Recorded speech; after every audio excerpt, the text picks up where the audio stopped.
You want what? I want the best for her. What about the rest of us? Only me, nigga. Only me. What you think? What about the rest of us? I want the best for everybody. All of my grandchildren. Because they are king and queen. Oh, do you remember when the family was everything? Oh, do you remember?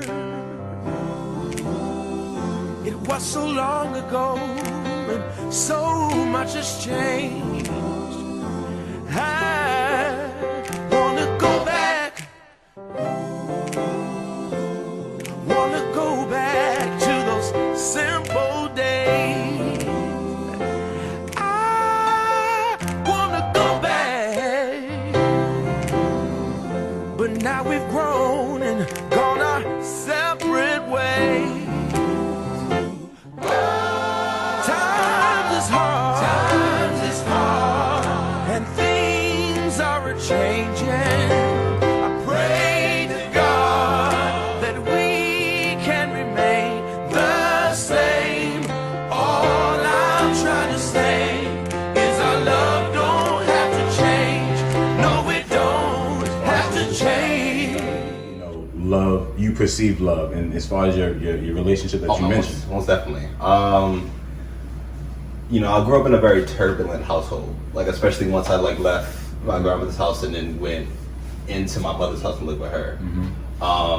Like the men, more specifically the man she chose to marry and she was with, he didn't really paint a good picture of what a man is supposed to be, and it kind of warped my perception on how to actually love properly. And I mean, there's a silver lining to it, because while his was very his was like a very violent approach, his was very a physical approach, I strive to never want to do that. But in doing that, I became a people pleaser, and then I just started saying you know, and it I don't like to use the word, it made me a simp in a way. And it just made me just real it just goes back to not wanting to ruffle any feathers, or when I see an issue arise, I was like, oh well, violence is gonna come after this. I don't want to fight you. I don't know how you're gonna react, so I'm not gonna bring up any issues. You know what I mean? So in my future relationships, what I saw of love definitely kind of played a part, but as I've gotten to get myself a bit more grounded, it's given me a better understanding how to actually love people. So yeah. But that is not true. For me, it was definitely when you brought the red and blue roses to my job. Definitely. That was 2015. 15. So start off. How did you guys meet?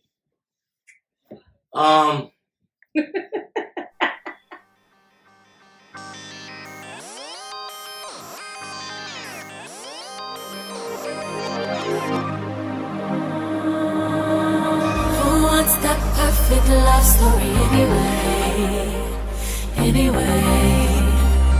Cliche, cliche, cliche, cliche. What's that hero love that saves the day anyway? Cliche, cliche, cliche, cliche. What about the bad guy goes good? Yeah. Innocent love and misunderstood, yeah. Black hourglass, toast to cliches in the dark past. Toast to cliches in the dark past.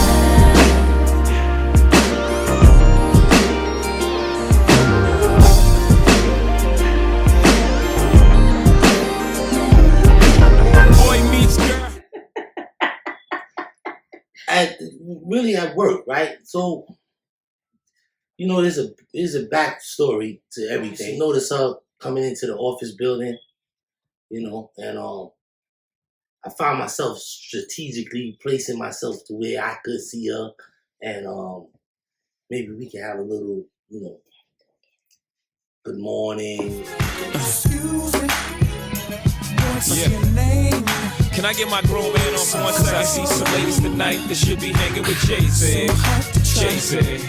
How you doing thing? Because I got one of those before. And at the time I was doing some amateur fighting, and I had the beard and I cut it because those are just the rules. You know, before a fight. So I cut it, and she was like, "Oh my God, you cut your beard!" And I hadn't really noticed that she had noticed me like that. Yeah, I think, you know, like, that's exactly. Yeah, I didn't want to be presumptuous. Like, oh yeah, she feeling me. You know what I'm saying? She said, "What's up?" to me. It definitely was you know, the beard a couple of times, and that's the point where we met initially. Like that was yeah, it worked.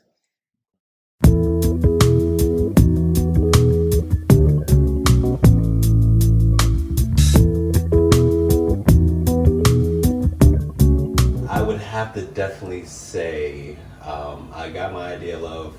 One of my favorite movies, Love Jones. That's mine. Yeah. I know we couldn't.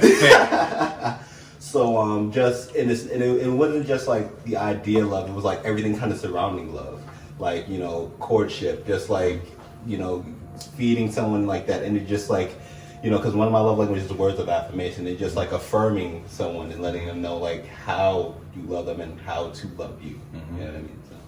That's dope.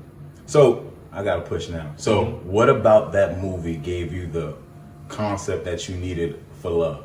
What about that movie? Just, it wasn't even like anything that was said. It was more so just like through like body language, and that's just good acting too. Yeah. But just when you would see him performing his poetry on stage, and just you would see like Nia Long's character just like looking at him, and it's like the way their eyes met.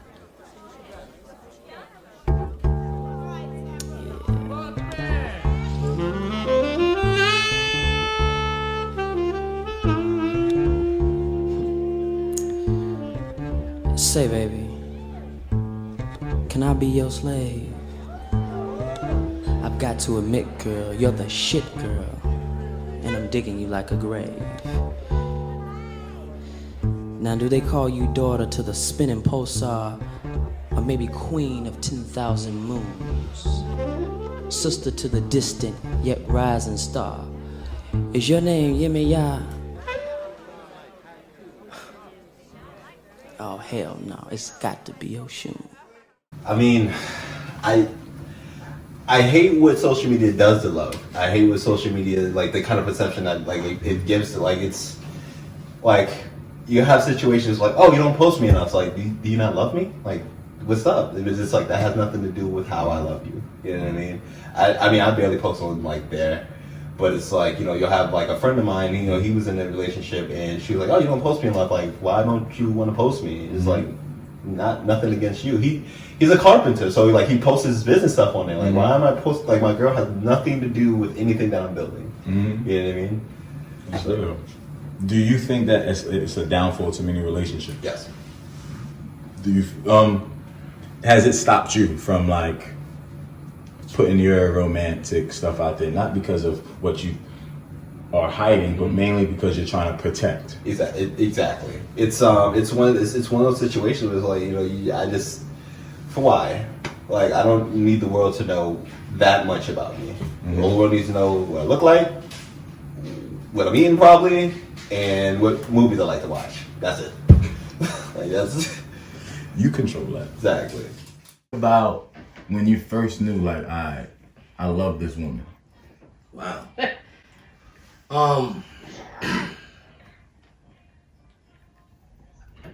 I can't. I don't want to say like a specific time or a date, right?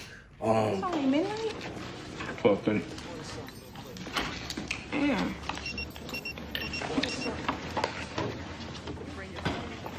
Who that? Who's that? I don't know this number. Oh, you don't know the number, huh?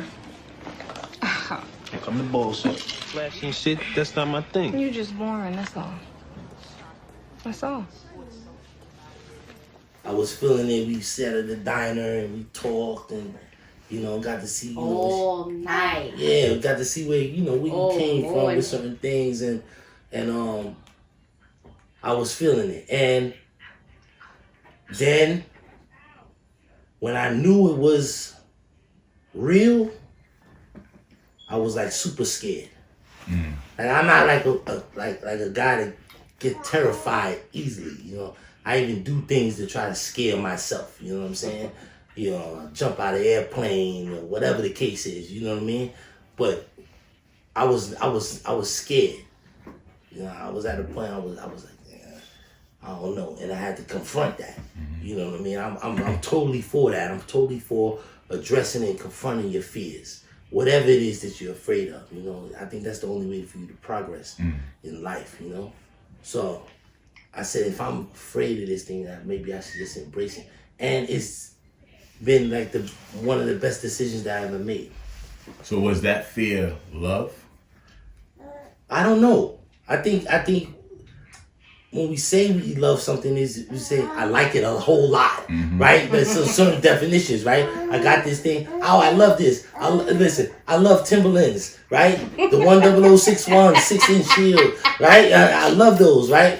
But is it something that I could live without? You know, or what am I willing to do? What am I willing to prove?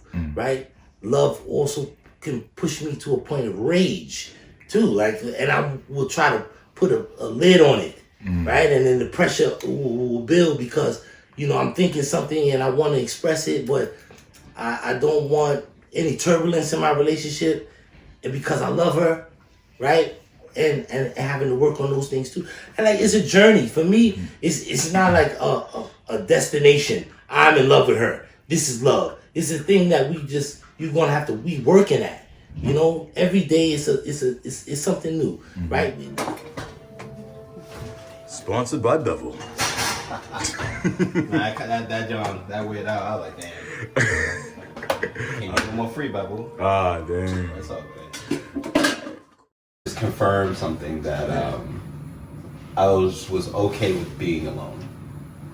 And I think I used to have a real problem with like just being alone. Whether it's just like being alone in a relationship, being alone in like a house, being alone like just anywhere in the space. Like I learned how to enjoy my own company. How did you do it? I would wake up in the morning, meditate, and read an affirmation. So I would read like stand right there, watch the sunset, read like an affirmation out loud. Then I would just go for like a walk. Then once I got my bike, I just started biking. Like I remember I rode to Union, New Jersey, rode back. I was just like, I would be all over the place. Just getting in touch with me and just like figuring out what is it that Kim likes? Like what is it that Kim wants out of life? Like what does Kim enjoy? You know what I mean? So that's like just something that's really sit with myself. So give us an example as far as your affirmation. What affirmation would you give yourself? You are worthy of love. So that was like the first one. I would just like say all the time, every morning, like you're worthy of love. You don't have to. There's nothing you should try to like prove to anybody. You don't have to like prove who you are to somebody. If they don't see it, then that's on them. You have to like love yourself enough for two, and just like not even worry about if somebody doesn't like vibe with you. That's fine. That's their loss. So you just have to like just continue just like to move through life and do your thing. You know. One can have more than one. And not to say like one across the street, but there's one. The likelihood of you, just from another perspective, like the likelihood of you meeting your soulmate in the same, like it's like almost impossible. But on the other side, like to like have that happen, to meet somebody and make some sort of connection is a beautiful thing. As far as just having multiple soulmates, I feel like I've had very great partners in life. Like I've had two people who I felt this is it. I want to marry this woman. Soulmates, I can't say I've ever had like a soulmate yet. Like I found like I feel like a twin flame and like a soulmate, two different things. Because fires like go out. So I found that, but I have yet to find like a soulmate. So I feel like there's different levels, but as far as like soulmate, there's one. There's that one person. Right now, because this is a death row contract right here. All right, read it out loud. Let's go. From Jonathan McCray. No, contractual agreement. Read from there. Okay, contractual agreement. I, Nevaeh Autumn Davis, born January 17, 2006. Well, we may correct it. Hereby accept the following conditions upon receiving a cash payment in the amount of $1,000. I will adhere by. You can't read? Right? So, before my husband, I was dealing with other people or whatever, and she went, it's just not a cup of tea or whatever. Like, she's not being bothered. But with Jon, they could sit and have conversations all day, all night. He'll teach her something. They'll talk about tons of things. And that's what she loves. She loves feeding her information, things that she doesn't know. She wants to learn. Right, she wants to learn. So that's what brought, for me, outside of looking in, that's what brought them together, you know. But then you have it where it's like, that's not my dad. Like, so do I really gotta listen to him? And it was more of like, this is not no little old boyfriend. It's my husband now. He tell you to do anything, it's like I'm telling you to do anything. So how was that for you? Hard as hell. You gotta make sure you treat the women good, yeah? But this is something they don't really know about. Oh man, pick a time. This is the first time I moved out to Brooklyn, and me and the chick decided to get an apartment together. And I remember she got a new job. And I remember I had a like feeling in myself, like, man, you know, this doesn't really feel right. I don't think I should do this. But also at the same time, I was like living uptown. I was like, well, I can't stay here because I just had this idea, like, as a man, I should just be on my own. But I really wasn't on my own. So, and I still remember the day. It was a Labor Day, and we were living together. Things were like really rocky. She had this job, so she was making a bit more money than me at the time. And I remember she came back home from like somewhere, and she steps on my foot, and I'm like, "Yo, what are you doing? Like, come on now!" And she just like snaps. She's like, "Oh, I can't do this no more." And I'm like, "Whoa, let's slow down." Like, you know, I like at the time, like my grandmother wasn't here, Auntie Kim, like she went out of town, so like nobody was up here. So I'll never forget, you know, after she calmed down, she was like, you know, you just can't stay here. Like, we can't do this anymore. And I'm like, okay, well, can I get some time, like, to get say, no, you gotta go. And I was like, I don't have nowhere to go. Like, I live here, you know what I mean? She was like, nah, you can't stay here no more. And I remember I'm like packing my stuff, like kind of like, you know, a little down, crying. And I remember like I was about to walk out the door, and I'm like, you know, like, what I was supposed to do. And then she was just like, you know, Ken, like, you know, sometimes love ain't enough. And I remember like just looking, it's like, and I'm in the Uber like riding uptown with like my clothes and like or whatever little possessions I had inside like laundry bags and shit, like, you know. And I just kept thinking like, love's not enough, like love's not enough. And it kind of like really, for a while, warped my perception of like what love is. Like, is love something that, you know, you express to somebody? Is love like what you can do for someone in the moment, and then when you can no longer do that for them, you're not worthy of love? And so, yeah.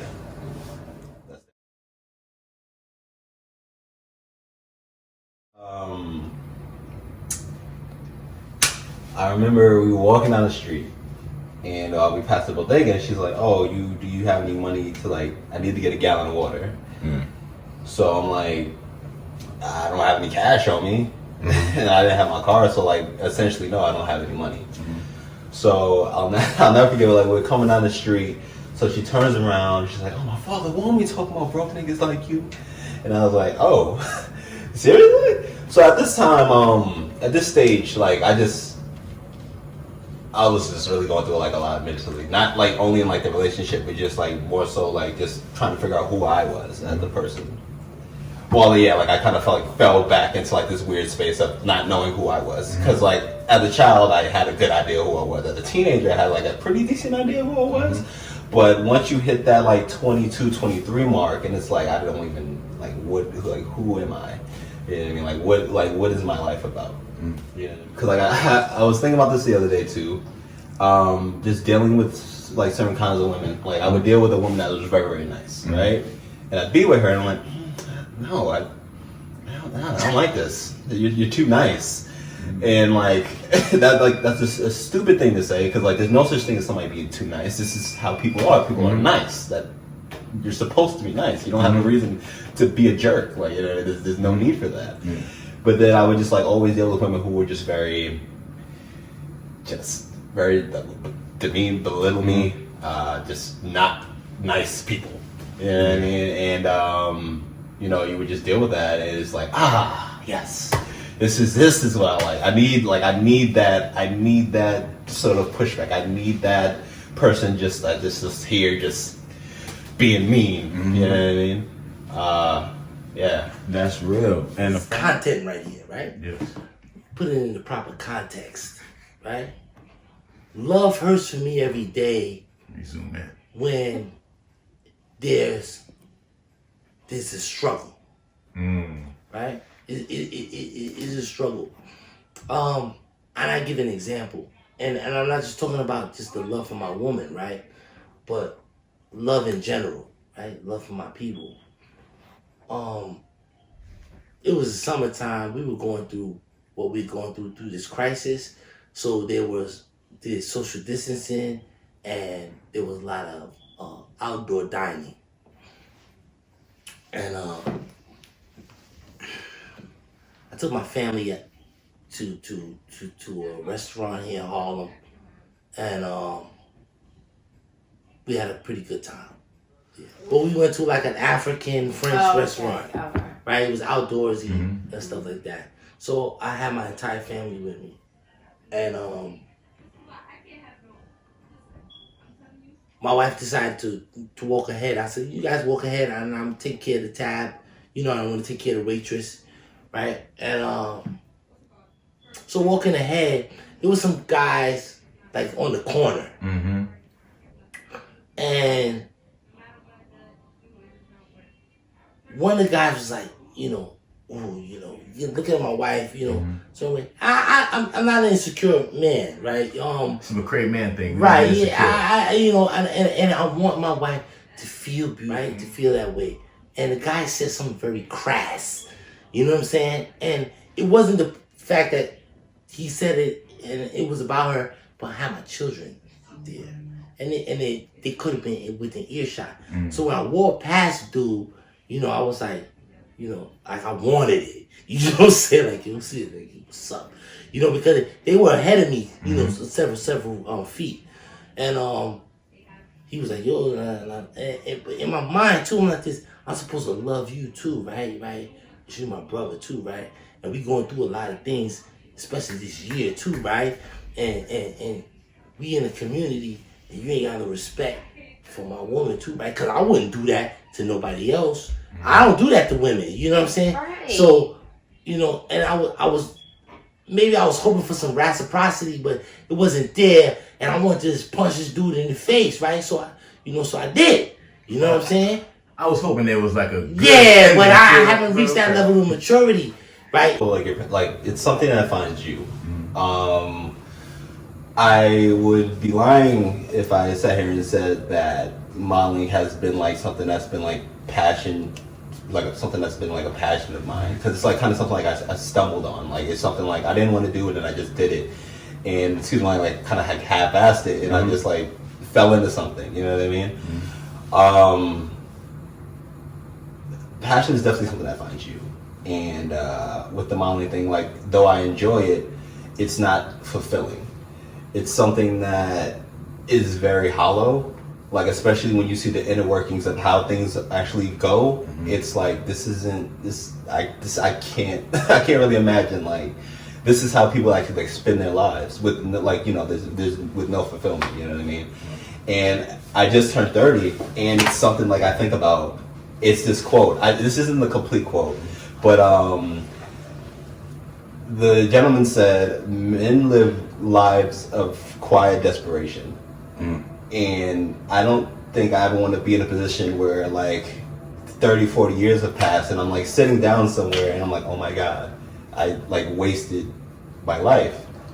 You know what I mean? Granted, like life can start anytime, but you want to be able to like hit the ground running and have like an idea of what you want to do and who you want to be. Data for it, man. Right? You know, our cousins, Tashelle and Naima, they be like, they joke on me. Like, the Sade came out with that Soldier of Love. I said, I'm a soldier of love. And you know, like on some real shit. You know what I'm saying? A real crusader for it. Man, I love my woman, man. I don't care if I gotta stand for, I don't cry. Or then what? What's somebody gonna do to me? Listen. Then what? You know what I mean? Because at the end of the day, this is what it is, man. Listen, man, I don't want anything else. This thing has to blossom. This thing has to turn into what it's supposed to be. If we just nurture it, if we, you know what I mean, we water it a little, man. You know that Tupac grows in the concrete shit, just a little bit, man. You know, if we do, you don't know where this could be. It takes work, and people don't want to do the work, and that's in sports, that's in love, that's anything. Nobody want to work like Kobe. You don't want to work like, you want the residual, no doubt. You want the reward. No doubt, because it looks pleasant. But I'm telling you like this, you want to be in a situation where, you know, you don't really have too much strife. You want to be in a situation where you have a beautiful family.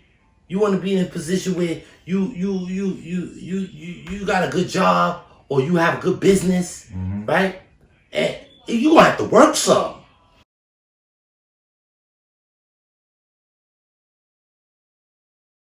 What is love? What is love? Love is an unconditional thing. Love is strong. Love is bold. Love is just, you know, love is it's just an amazing thing. And you know, love should never have to require anything. Like, love should just be like this automatic thing that is just like untainted, pure. Love is, damn. Love is love. Like, love is beautiful. You said it right there. Love is damn. Shit. You know what I mean?